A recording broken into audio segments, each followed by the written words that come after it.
ಪ್ರಧಾನಿ ನರೇಂದ್ರ ಮೋದಿ ನೇತೃತ್ವದ ಕೇಂದ್ರ ಸರ್ಕಾರ ಮಾಡಿದ ಮನ್ರೇಗಾ ಯೋಜನೆ ಹೆಸರು ಬದಲಾವಣೆ ಖಂಡಿಸಿ ಇಂದು ರಾಜ್ಯದಲ್ಲಿ ವಿಶೇಷ ಅಧಿವೇಶನ ಕರೆಯಲಾಗಿತ್ತು. ಆದರೆ ಮೊದಲ ದಿನವೇ ದೊಡ್ಡ ಗಲಾಟೆಯಾಗಿದೆ.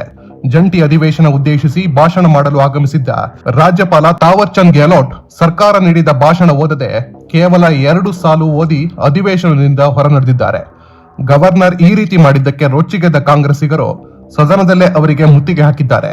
ಕೇವಲ 2 ಸಾಲು ಭಾಷಣ ಮಾಡಿ ಸದನದಿಂದ ಹೊರ ನಡೆಯುತ್ತಿದ್ದ ಗವರ್ನರ್ ಬಳಿಗೆ ತೆರಳಲು ಅನೇಕ ಕಾಂಗ್ರೆಸ್ ನಾಯಕರು ಯತ್ನಿಸಿದ್ದಾರೆ. ಈ ವೇಳೆ ಪರಿಷತ್ ಸದಸ್ಯ ಬಿಕೆ ಹರಿಪ್ರಸಾದ್ ರಾಜ್ಯಪಾಲರನ್ನು ಅಡ್ಡಗಟ್ಟಿ ಭಾಷಣ ಓದುವಂತೆ ಪಟ್ಟು ಹಿಡಿದಿದ್ದಾರೆ. ಈ ವೇಳೆ ದೊಡ್ಡ ಹೈಡ್ರಾಮಾ ಉಂಟಾಗಿ ಗಲಾಟೆಯಾಗಿದೆ. ರಾಜ್ಯಪಾಲರನ್ನು ತಡೆಯಲು ಕಾಂಗ್ರೆಸ್ ನಾಯಕರು ಯತ್ನಿಸಿದ್ದಾರೆ. ಆದರೆ ಅವರ ಪಕ್ಕದಲ್ಲಿದ್ದ ಮಾರ್ಷಲ್ಗಳು ಕಾಂಗ್ರೆಸ್ ನಾಯಕರನ್ನು ದೂಡಿ ಆಚೆ ಕಳಿಸಿದ್ದಾರೆ. ಈ ವೇಳೆ ಕಾಂಗ್ರೆಸ್ ಎಂಎಲ್ಸಿ ಹರಿಪ್ರಸಾದ್ ಬಟ್ಟೆ ಹರಿದಿದೆ. विधानसभा के माननीय नेता प्रतिपक्ष और माननीय मंत्रीगण एवं कर्नाटक विधानमंडल के सम्माननीय सदस्यगण एल्लारिगू नमस्कार।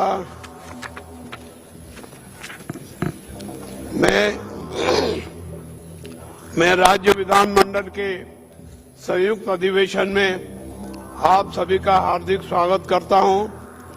मुझे कर्नाटक विधानमंडल के एक और संयुक्त सत्र को संबोधित करते हुए हर्ष की अनुभूति हो रही है। कुल मिलाकर राज्य की आर्थिक, सामाजिक और भौतिक विकास की गति 2 गुना करने के लिए मेरी सरकार पूरी तरह प्रतिबद्ध है। जय हिंद, जय कर्नाटक।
ರಾಜ್ಯಪಾಲರು ಕೇಂದ್ರ ಸರ್ಕಾರದ ಕೈಗೊಂಬೆ ರೀತಿ ವರ್ತಿಸಿದ್ದು ಈ ನಡೆ ಸಂವಿಧಾನ ಬಾಹಿರ ಎಂದು ಸಿಎಂ ಸಿದ್ದರಾಮಯ್ಯ ಆರೋಪಿಸಿದ್ದಾರೆ.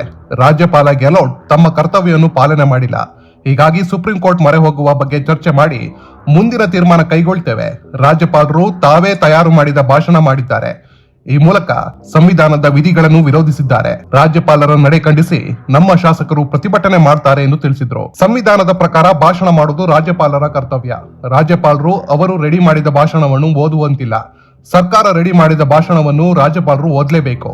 ವರ್ಷದ ಮೊದಲ ಅಧಿವೇಶನದಲ್ಲಿ ರಾಜ್ಯಪಾಲರು ಭಾಷಣ ಮಾಡಬೇಕು ಎಂದು ರಾಜ್ಯಪಾಲರ ನಡೆಗೆ ಮುಖ್ಯಮಂತ್ರಿ ಸಿದ್ದರಾಮಯ್ಯ ಆಕ್ರೋಶಗೊಂಡಿದ್ದಾರೆ. ಅಲ್ಲದೆ ಮನ್ರೇಗಾ ಮರುಸ್ಥಾಪನೆ ಮಾಡಿ ಜಿ ರಾಮ್ಜಿ ರದ್ದು ಮಾಡುವವರೆಗೂ ನಿರಂತರ ಹೋರಾಟ ಮಾಡ್ತೇವೆ ಎಂದಿದ್ದಾರೆ.